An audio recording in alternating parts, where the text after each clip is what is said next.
Most people say they know SQL, but at the time when interviewers ask them a question which requires some advanced concepts of joins, window functions, CT, they won't be able to, do it. They won't be able to attempt it.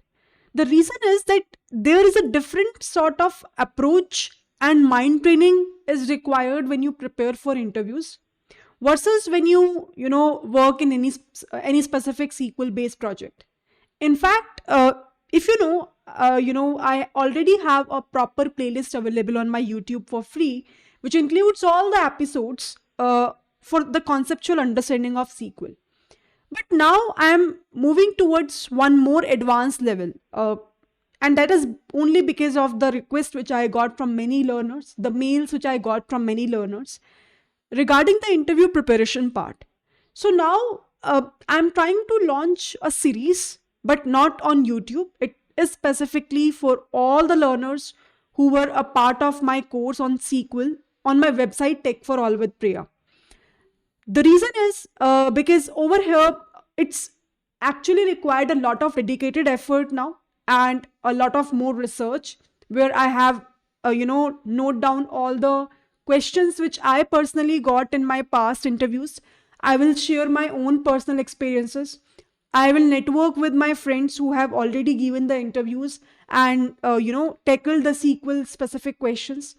I will do a research on lead code and any other platform where maximum number of times those specific interview questions have been repeated. And after doing all the research, I will curate this kind of a content. And that's the reason I am uploading that content, that videos on my course as an update. And this update is free for the learners who have already a part of this course. Those who are not a part of this course, the course price is very less now. It's only 399. Just over there you will find the recordings of my previous sessions for free, whatever be the live discussions I have done. So even if you don't have any conceptual understanding, you are getting that. Plus you will find this 50 recent updates. Even in future, if I will plan to upload it on my YouTube channel, I will upload it only for my members, not for the entire community for free, because that is where a lot of hard work, a lot of time consumption is done. So definitely this much worth I feel that it is required. I'm pretty sure that this specific series will be helpful for everyone.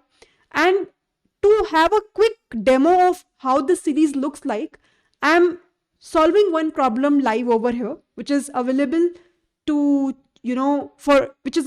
check for everyone. I mean, this specific video I am obviously doing a public for my YouTube platform, and you guys can check. If you think that the entire video, whatever I will talk about now in the second part of my video, the discussion of a problem and the approach with which I am solving that, if you feel that it is actually helping me a lot in terms of solving the problem, so definitely you can make a purchase. If you feel no, it's something which I can also do it from my end, no compulsion, it's all your wish. You can definitely spend your time working alone. In terms of doing a self-practice, you can watch the conceptual part from my SQL episodes, and definitely after that, you can definitely go ahead and solve these problems at your end. The only point over here is not, to purchase any course. The only point over here is to solve the problems, because even if you have a very good understanding of SQL concepts, if you won't solve the problems, you won't be able to crack the interviews in any of the top product companies. And I hope everybody knows that for any data specific role, SQL interviews is must. So let's try to, handle these problems together.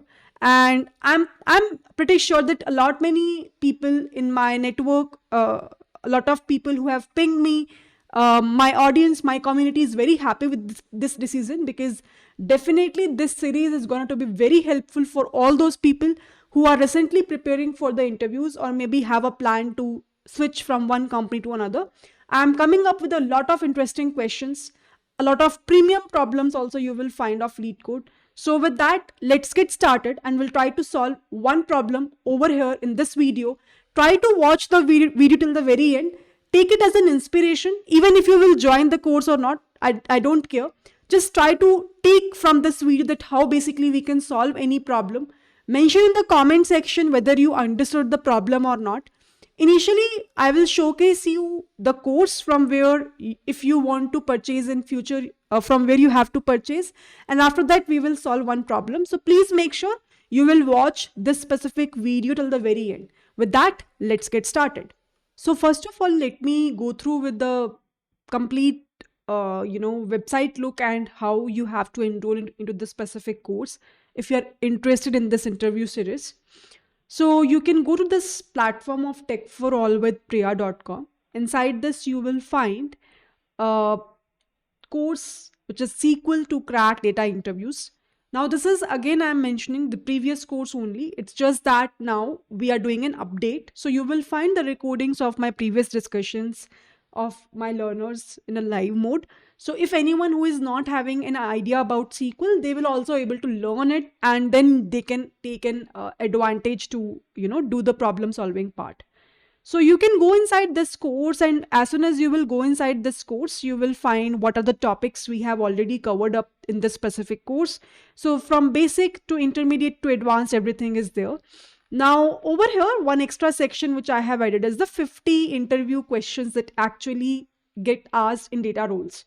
And that is where there is an update. So you will get on an alternate days.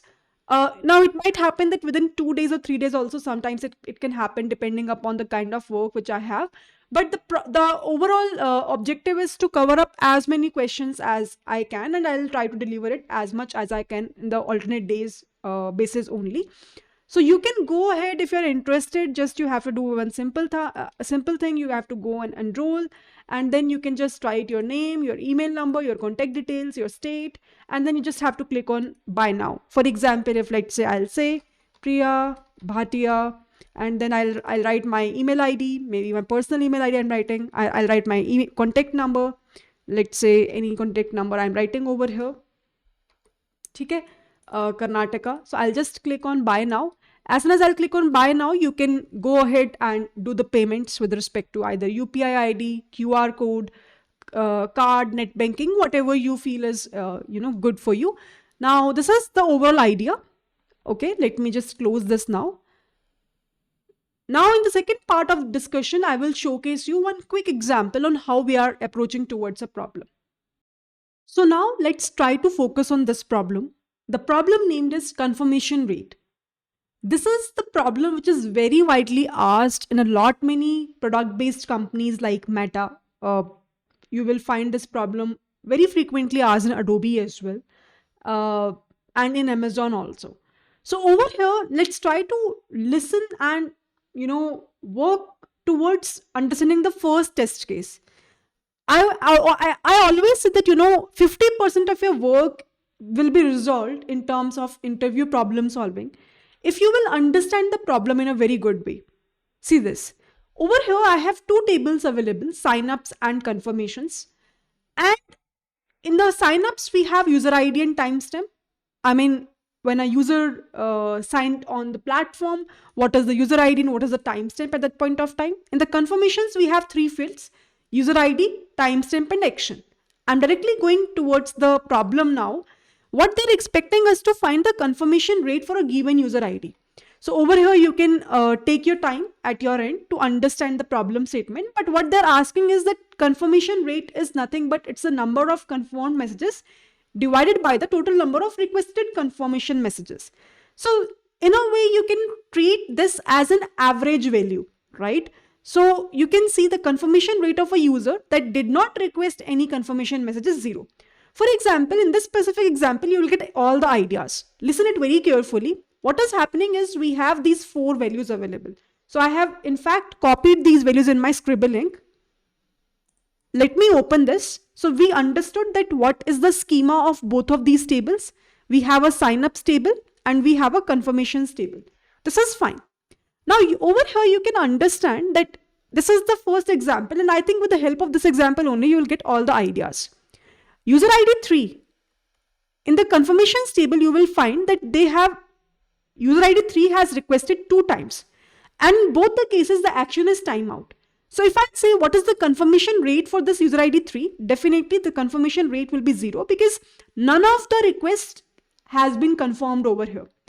But as soon as I'll go to user ID 7 you can see we have both of them as confirmed. In fact, 3 times, not 2 times. 3 times, 7 user has requested. So all of them are approved. So it will be 1. It will be 1. But as soon as I'll talk about this 2, user ID 2, let's talk about that. It's an interesting part and it's a good fun. Here you will get a better understanding of this question. 2 has requested 2 times. 2 has requested 2 times and one of the action is confirmed. Another one is timeout. So over here, what we are saying that the user has requested 2 times, but one of the messages confirmed. So it is 1 by 2. Over here, the answer will be 0.5, right? And then when we go to user ID 6, there is no action. So the answer will be 0 as per the question, which they have, mentioned to us as per the definition of a confirmation rate. One more thing you will observe that this is something which we have to give a naming as user ID in the answer. This is something we have to give a naming as the confirmation rate. This is fine. But another thing which they have mentioned very clearly in the response, you have to respond in the form of 2 decimal places. So over here, our answers will be in the decimal form and that too 2 decimal places. All these small things we have to take care of when we are trying to display our result, because if you won't take care of these small things, your test cases won't get passed. And I have seen so many people who are good with technical things, but because of this, they have not spent enough time in terms of practicing the interview questions and they won't be able to crack these rounds because of these small issues. So you have to take care of all these things. Now, one thing which is popping up in my head again and again, as and when I'm looking onto this specific question, and I'm pretty sure that it is, popping up in your head as well, that because we are looking for all the possible user IDs, even though that is available in my confirmations table or not, and consider that this is our left table and this is our right table, somehow the only approach to solve this question is a left join.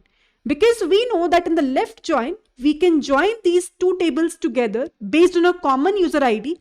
And because I'm saying left join, that will make sure that whatever values I have, whatever user IDs I have in the left table, signups table, it will also be displayed with the value as 0.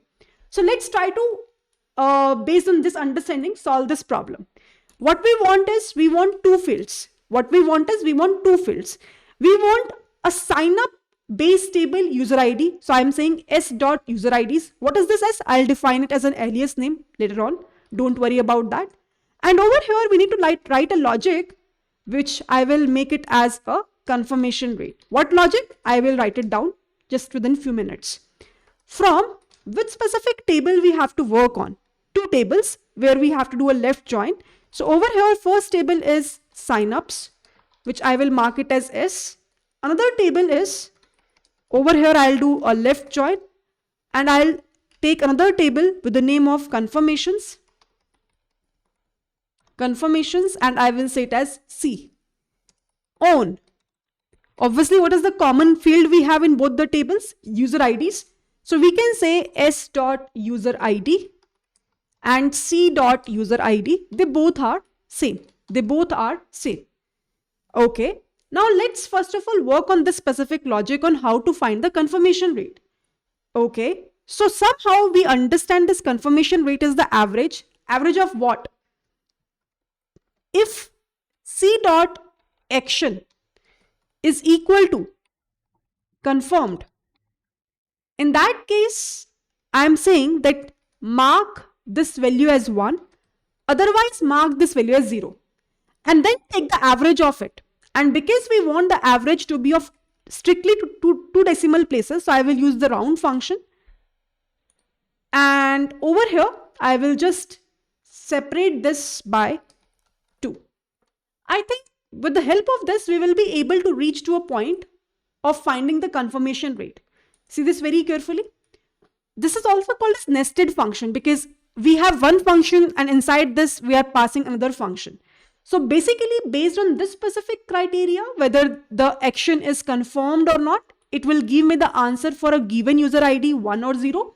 Then it will try to give me the average of that final values. And then it will give me the round value till 2 decimal places. Final thing is, to display the results, we need a unique user ID. So we have to do a grouping by a user ID. grouping by a user ID. Let's try to understand that whatever we have done is actually meaningful or not. Let's try to submit this and let's see. So for the first test case, you can see my results are actually passing. But still I'm not happy because I have to submit the test case, because in that case only it will be able to do the trials with all the possible test cases, and then only we will be able to understand that whatever work we have done is actually correct or not. So let's click on the submit button. And as soon as I click on the submit button, it will judge, and here we go. It means that for all the possible test cases, it is working perfectly fine. So yep, this is the approach that we have to solve this problem. One more thing, there is not always a single approach to solve these problems. There are other approaches also which is popping up in my head right now, but I'm not talking about all of them right now, right away.